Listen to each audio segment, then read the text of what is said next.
Welcome to We Are Extension, a podcast hosted by K-State Extension in Douglas County, Kansas. We Are Extension showcases all aspects of Extension, including various segments hosted by our office's staff. Every week, we'll highlight a different program area that will bring you unique, seasonal, research-based information for practical use and so much more. Look forward to learning something new as we all work towards making Douglas County, Kansas a better place to live for all. Hello. Welcome if you're new here, and welcome back if you chose to visit us once again. This is We Are Extension, a podcast hosted by K-State Extension, Douglas County. Today, we are joined by a wonderful guest. My name is Alicia, the Communications Coordinator, and I am happy to introduce once again, back for a second awesome time, our host, Hilary Kass, Kaw Valley Farm Tour Coordinator, here to introduce her own special guest and have an awesome conversation about the upcoming Kaw Valley Farm Tour. So if you haven't gotten your tickets yet, they will be in the show notes. But for now, for more detailed information and updates that I certainly don't have, it's Hilary. Thanks, Alicia. It's great to be back here again. And I'm super excited to introduce my two guests today who are both participating in the Kaw Valley Farm Tour this year. The first guest I'm going to tell you about is Sharon Vesecky. She is the owner and family member of Vesecky Family Farms in Baldwin City, Kansas. And Sharon and her family have been on the farm tour since the very beginning, which means this year is year 21. And she's going to tell us about her farm and what she does there and what people will see and do when they visit the farm. And I also have in our studio Saundra Hiller, and Saundra is part of the Wakarusa River Valley Heritage Museum. And the Wakarusa Museum is one of 6 heritage sites that are on the farm tour this year. So besides 33 farms in the Kaw River Valley, and we also have 6 heritage sites for people to visit. So these are our guests, and we'll just get started because I am so happy to have them both here because they have such a wealth of information about the history of our area. We all live a very quite modern life, but we all are living this life that is based on what happened in the past and the people who were here in the past. So I think the farm tour is a great way for people of all ages to learn more and more about that. Let's start with Sharon. And Sharon, can you tell us about how you got started with the farm tour 21 years ago? That's so long ago, I hardly remember.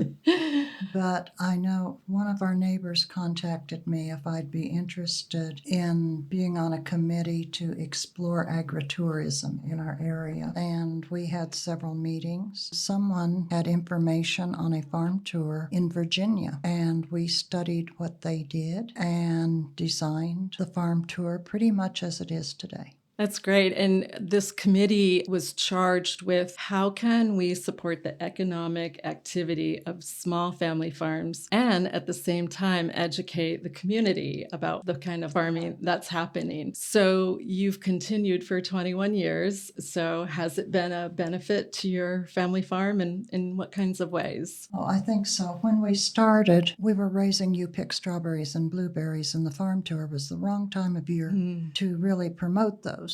My husband came up with a hayrack ride, a wagon ride, and he took our visitors on a tour of the farm. We had elk at the time, which we don't have anymore. He took them to see the elk and then back across the road close to where the house was and took them through the berry patch and then on to see the pasture-raised chickens, turkeys, and heritage turkeys. We designed it to be a free ride because it's our commercial. And I was amazed to watch people get off the hay wagon and come order their turkey for Thanksgiving. It worked. Yeah. So we've continued that pattern, and a year or two into the tour, he attached a set of mobile home stairs to the back of his trailer so that people who had trouble getting up on a trailer or a wagon could just go up the stairs and sit down on a straw bale. Sounds super fun. We had one woman with a walker tell us that she never dreamed she could go on the hayride. It's a beautiful story of making something accessible to someone who wouldn't otherwise. Yeah. Well, that's so wonderful. And this year, people will still be able to see a lot of poultry being Yes, raised. we have poultry. Mhm. We also have meat goats. And usually our cats cooperate, and we have a bunch of kittens in the barn. Okay. And that's the main livestock or farm product things they would see. And I think the other thing I hear about at your farm is the history of it. So you have a long driveway with very old trees. That's right. Tell us about that and about the buildings and what you know about the people who were there before you. Well, the very first settlers that were there came from Ohio. President Buchanan gave a woman a quarter section of land because her father served in the Ohio militia in 1812, the War of 1812. And she and her husband came and settled. And it appears that the first cabin that was put on the land was in 1866 because that date is scratched into the rock wall. And it had a cellar underneath it. It was one room. And then in 1870, they added a two-story rock addition. Then in 1884, they built the barn, or somebody did. I think it's changed hands by then. And then in 1885, they put a frame addition onto the house. And then we moved in 1980 and added on because we had no upstairs bathroom and no central heat or air. There was a furnace there, but it only heated the downstairs. And we did almost all the remodeling work ourselves. And you're still there today. We're still there today. And you're 3 generations working. Yes, on the our farm. grandchildren have been involved, and of course our son lives in another house on the farm, he and his wife. And grandchildren started out being our greeters at the farm tour. They kept very good count of how many cars came, and we could get a pretty accurate estimate on how many visitors we had by just multiplying the cars by 3.5, and that was how we determined or guessed at how many visitors we had. Unfortunately for that little activity, they've all grown up. That's right. And some of them aren't in the area anymore. 2 of the grandchildren are still local, and they come and help us. So we have 3 generations. But one of the really fun activities is for lunch, we do a wiener roast. Okay. Right out in the middle of the driveway where we used to have a beautiful elm tree, but it succumbed to the Dutch elm disease. So we have that, and we have a tractor tire with whole kernel corn in that the kids like to play in, and some other activities. It sounds really beautiful on a fall day. So the farm tour this year, October 4th and 5th. We're looking forward to how many of those cars come out to visit you. Well, several of them come every year. Yes. Yeah.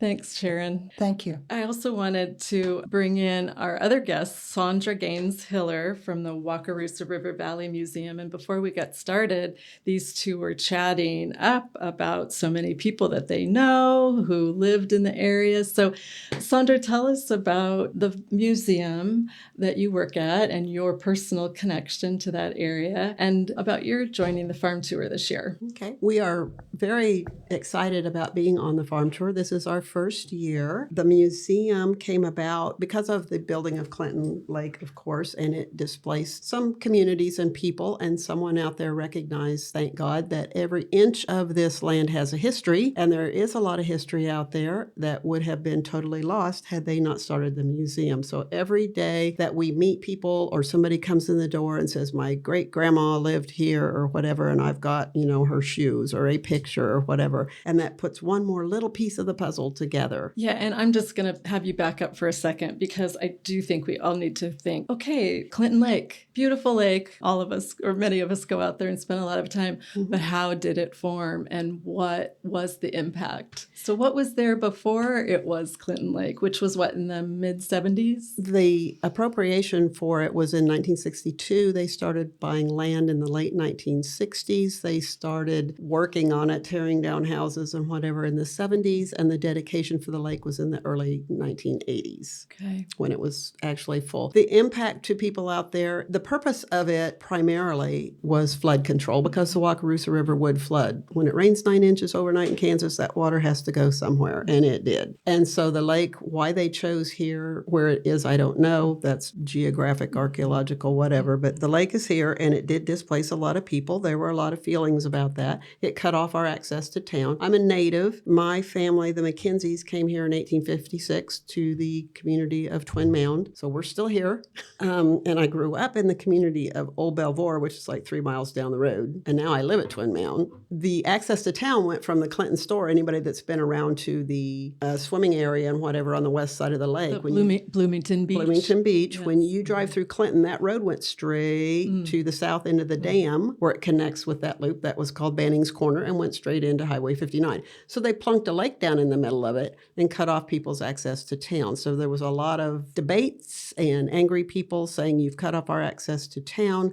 They fought the Corps, worked with the Corps, whatever, to get them to build what turned into 458 to give people access to get into town. And after they won that battle was when they realized the history that was out there and they needed to protect it and preserve it. Therefore, the museum. And the museum, tell us about the exhibits that you have there. The museum represents 10 communities, all Douglas County except for the town of Richland, which is just like a mile over into Shawnee County. And that town was actually the only town that was demolished to build the lake. It was, unfortunately, it was established at the intersection of Camp Creek and the Wakarusa River. Well, not a good thing when it rains because if one didn't flood, the other would. It would flood the town. So they bulldozed that town down, but we also represent Twin Mountain, New Belvoir, Old Belvoir, Stoll, Kanwaka, Lone Star, Washington Creek, all these little communities that are in rural western Douglas County. So I'm still learning too because, when you're a kid and you grow up with your mom or somebody getting out the family history or whatever, and you run and hide because you just don't care, and now we realize should have paid more attention. Right, yes. So I retired and was able to come back home and then ended up on the board of the museum and now pretty involved in it. It's like I wish I'd have paid more attention because it's absolutely fascinating when we meet people who say, well, my grandfather, lived here or whatever, and to put those connections together and figure out who lived where and the connections that we have because I think the McKenzies are related to everybody in the county. People didn't go far to get married, whatever, and there's a lot of connections we find out more and more every day. But anyway, so we're very excited about being on the tour. Yeah, and let me just go back and say where your museum is. If you know Clinton Lake, most of us know the east side of Clinton Lake, which is very close to the town of Lawrence.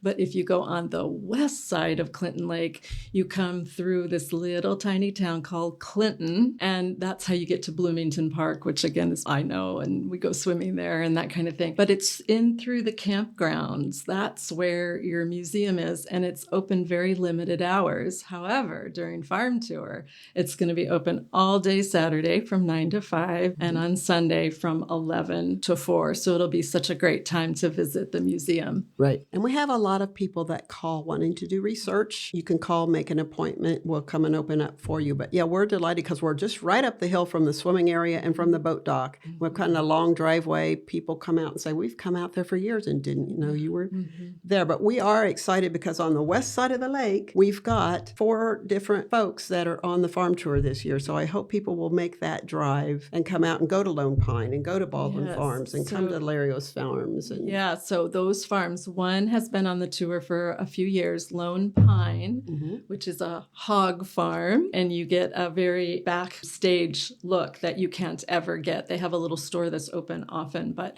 you get a back tour of the animals there with Lone Pine. There's the Clinton store and the pumpkin patch, which is new on the farm tour this year. That I think is going to be really fun for families. And then Larios Family Farm is new this year. And you know a bit about that piece of land, don't you? Yes, because I grew up in the area, so I know the people.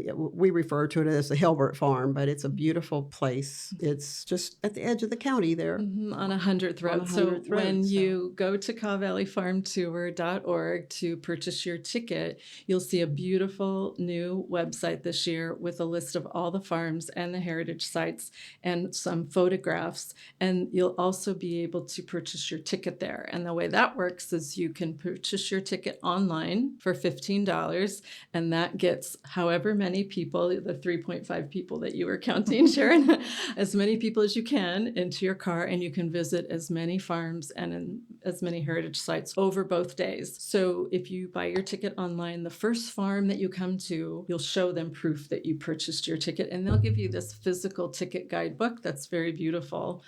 You can also pick up one of these ticket guidebooks directly here at the Extension office, at Cotton's Hardware and Rental, and at Community Mercantile, and at Vinland Valley Nursery. They're selling the tickets all the time now too. So that's another way to see farms and heritage sites are on the tour, and then kind of plan your route for what you want to do. Is there anything else either of you wanted to share about your experience? Or since this is our first year, we've had to figure out what we wanted to present, and we've come up with a farm chore challenge for the kids. Okay, so this is like a hands-on activity? Oh, yes. There'll be a wheelbarrow haul, stack some bales, a water bucket relay, and rope a steer, weather permitting, because those are outdoors. Sure. And then indoors, we're going to have a weaver spinner, talking about textiles.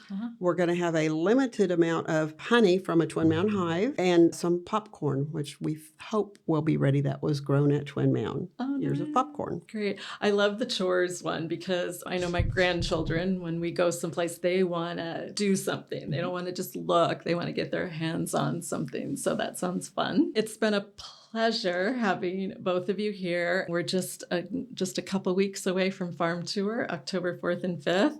Check out our website. My contact information is there. If you have any questions, you can reach out to me. So thanks again for taking the time, Saundra and Sharon, for coming in. Well, thank you for having me. Yeah. Thank you. It's good.